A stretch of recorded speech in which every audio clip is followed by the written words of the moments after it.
Practi-Insulin Pen Trainer. How to use an insulin pen. To begin, read the label correctly. Ensure the dose selector is set to 0. Remove the pen cap and disinfect the stopper. Carefully attach a new needle. Prime the pen by dialing 4 units, remove the needle covers, and press the plunger to expel the units.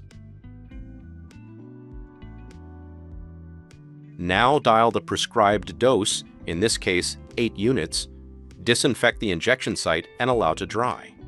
Inject at a 90-degree angle and hold for 10 seconds after pressing the plunger. Remove the needle, recap carefully with the outer cover, and dispose in a sharps container. Recap the pen for future use, ensuring the dose selector is at 0. The supplies used in the video include